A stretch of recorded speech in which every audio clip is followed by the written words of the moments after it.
അയാൾ അവളെ ഭയങ്കരമായിട്ട് ഉപദ്രവിക്കുകയായിരുന്നു. അവള് കഴുത്തിനേറി പിടിക്കുകയൊക്കെ ചെയ്തിരുന്നു ഭയങ്കരമായിട്ട്. അതേപോലെ തന്നെ അടിക്കുകയും ഒക്കെ ചെയ്യുമായിരുന്നു. മലപ്പുറം സ്വദേശിയായ വിഷ്ണുജയുടെ ആത്മഹത്യയാണ് ഇപ്പോഴത്തെ ഒരു പ്രധാന ചർച്ചാ വിഷയം. ഇതിന് ഏതാനും ദിവസങ്ങൾക്ക് മുമ്പാണ് മറ്റൊരു നവവധു ആത്മഹത്യ ചെയ്തത്. നിറം പോരാ എന്നുള്ള ആക്ഷേപത്തെ തുടർന്ന് അത് സഹിക്കാൻ വയ്യാതെയാണ് ആ പെൺകുട്ടി ആത്മഹത്യ ചെയ്തത്. ഇത്തരം ആത്മഹത്യകൾ തുടർച്ചയായി ഉണ്ടാകുന്നത് സൗന്ദര്യം പോരാ, നിറം പോരാ, ജോലിയില്ല, കൂടെ കൊണ്ടു നടക്കാൻ നാണക്കേടാണ്, ഭർത്താവിന് മറ്റുള്ള ബന്ധങ്ങളെ ചോദ്യം ചെയ്തു, ഇങ്ങനെയുള്ള പൊതു സ്വഭാവങ്ങൾ പല ആത്മഹത്യകളുടെയും കേസുകളിൽ പരിശോധിക്കുമ്പോൾ നമുക്ക് കാണാൻ പറ്റുന്നുണ്ട്. ഇവയിൽ ഒന്നിലും പുറത്തു വരാത്ത അല്ലെങ്കിൽ മാധ്യമങ്ങൾ ഒന്നും ചർച്ച ചെയ്യാൻ തയ്യാറാകാത്ത ഒരു ഗൗരവമുള്ള വിഷയമുണ്ട്. അതാണ് ഞാൻ ഇന്ന് സംസാരിക്കാൻ ഉദ്ദേശിക്കുന്നത്.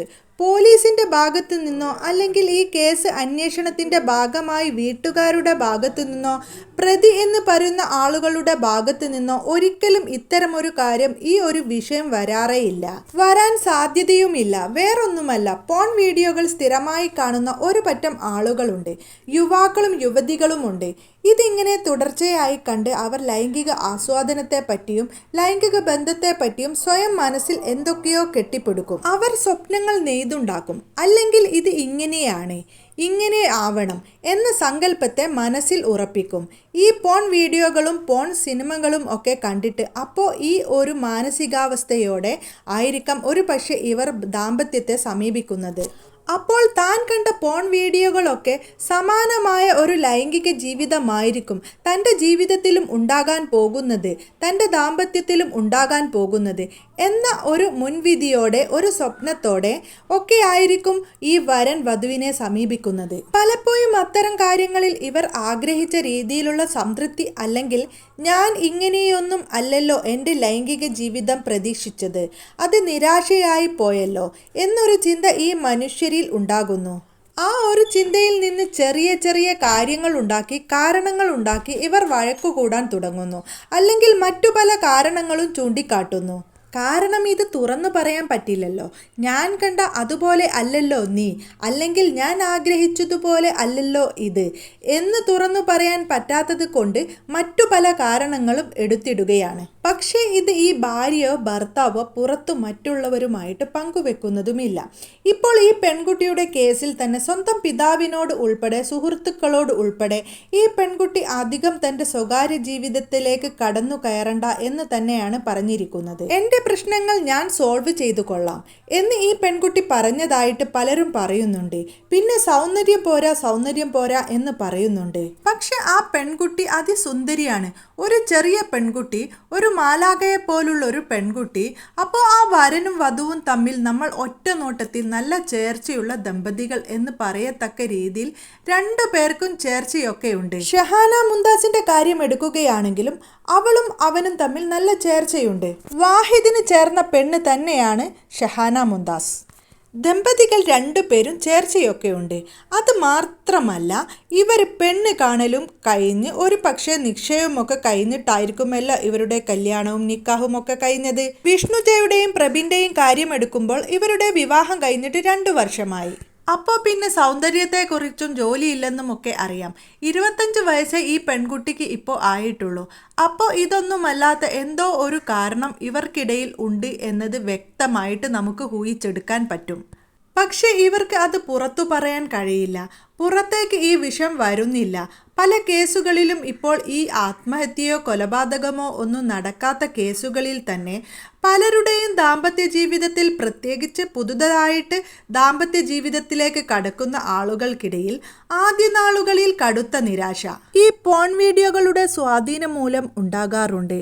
പല സർവകലാശാലയിലൂടെയും തെളിയിക്കപ്പെട്ട ഒരു കാര്യം തന്നെയാണ് 1950കളിൽ പ്രശസ്ത ഗവേഷകനായിരുന്ന നിക്കോളാസ് ജിൽബർഗ് എന്ന പേരുള്ള ഒരു ഗവേഷകൻ ഒരു കാര്യത്തിൽ അതിശയപ്പെട്ടുപോയി. മറ്റൊന്നുമല്ല, ഈ ചിത്രശലഭങ്ങൾ ഉണ്ട്.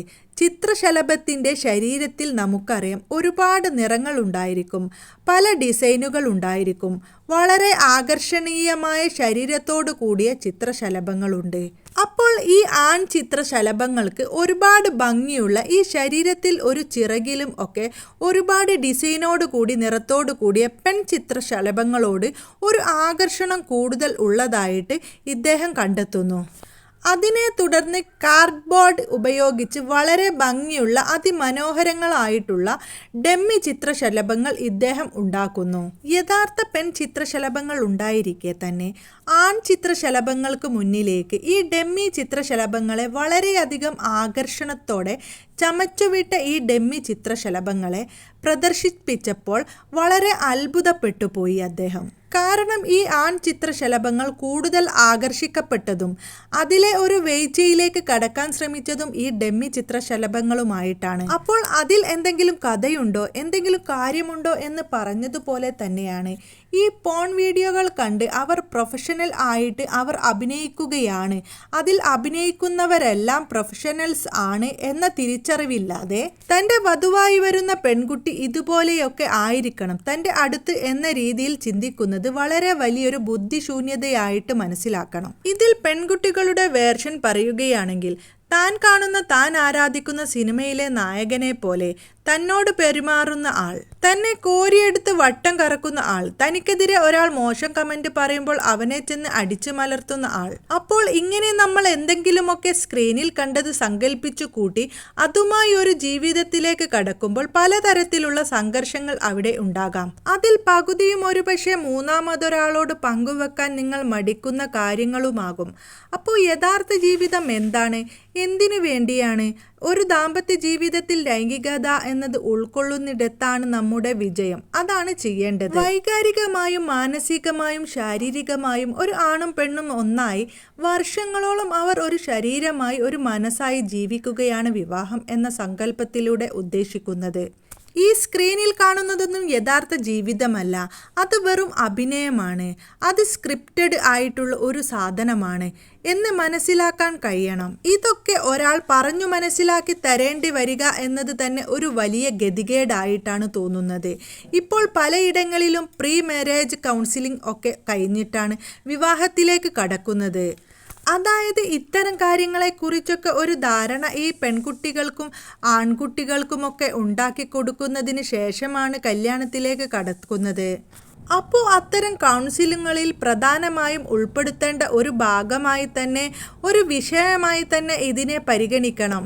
ഒരാൾ മനസ്സിൽ സങ്കല്പിക്കുന്നത് പോലുള്ള ഒരു പക്ഷേ അത് ഫാൻറ്റസി ആവാം, അതുപോലും വിരൽ തുമ്പിൽ ലഭ്യമാണ് ഇന്ന് നമ്മുടെ ഇന്റർനെറ്റ് ഉള്ളത് കൊണ്ട്. അപ്പോൾ അതൊക്കെ കണ്ടുവച്ചിട്ട് ഒരു സാധാരണ പെൺകുട്ടി ഇതിനെപ്പറ്റി ഒരു പക്ഷേ വലിയ ധാരണകൾ പോലും ഇല്ലാതെ ജീവിതത്തിലേക്ക് കടന്നു വരുന്ന ഒരു പെൺകുട്ടി അതുപോലെ തന്നോട് പെരുമാറണം, അതുപോലെ ആയിരിക്കണം എന്ന് ചിന്തിക്കുന്നത് അങ്ങേയറ്റം മണ്ടത്തരമാണ്. തൻ്റെ വിവരദോഷമാണ് അതെന്ന് ഇങ്ങനെ ചിന്തിക്കുന്ന ഓരോ ആണുങ്ങളും മനസ്സിലാക്കണം. അതുപോലെ തന്നെ താൻ കാണുന്ന ഫിലിം സ്റ്റാറുകളെ പോലെ തന്നോട് തൻ്റെ ഭർത്താവ് പെരുമാറണം, അയലത്തെ അദ്ദേഹത്തെ പോലെ ആയിരിക്കണം തൻ്റെ ഭർത്താവ് എന്ന് ശഠിക്കുന്ന പെൺകുട്ടികളും ഇത് തിരിച്ചറിയണം. ദാമ്പത്യ ജീവിതത്തിൻ്റെ കെട്ടുറപ്പ് നിശ്ചയിക്കുന്ന അതിൽ പ്രധാന പങ്കുവഹിക്കുന്ന ഒന്ന് തന്നെയാണ് ലൈംഗികത. അത് എന്തിനു വേണ്ടിയുള്ളതാണെന്നും അത് എങ്ങനെയാണ് വേണ്ടതെന്നും അവരവർ ചിന്തിച്ച് യുക്തിപൂർവം തീരുമാനിക്കുക. പിന്നെ സ്ത്രീധനത്തിൻ്റെ പ്രശ്നം പറയുന്നുണ്ട്, ജോലിയില്ല, ഇങ്ങനെ പല കാരണങ്ങളും പറയുന്നുണ്ട്. ഇതൊക്കെ സ്ഥിരമായിട്ട് കേട്ടുവരുന്ന കാര്യങ്ങളാണ്. ഇതിനെക്കുറിച്ചൊക്കെ ഒരുപാട് ചർച്ചയും സംസാരവുമൊക്കെ ഉണ്ടായിട്ടുള്ളതുമാണ്. എന്നാൽ അധികമാരും സംസാരിക്കാത്ത ഒരു ഭാഗമാണ് ഇത് എന്നുള്ളത് കൊണ്ടാണ് ഈ വിഷയത്തെപ്പറ്റി സംസാരിച്ചത്. നിങ്ങൾക്കെല്ലാവർക്കും ഇതിനോടുള്ള അഭിപ്രായം കമൻറ്റിലൂടെ രേഖപ്പെടുത്തണം. ഇത് വിവാഹം കഴിഞ്ഞവരും വിവാഹം കഴിക്കാൻ ആഗ്രഹിക്കുന്നവരും കാണുന്നത് നല്ലതാണ്.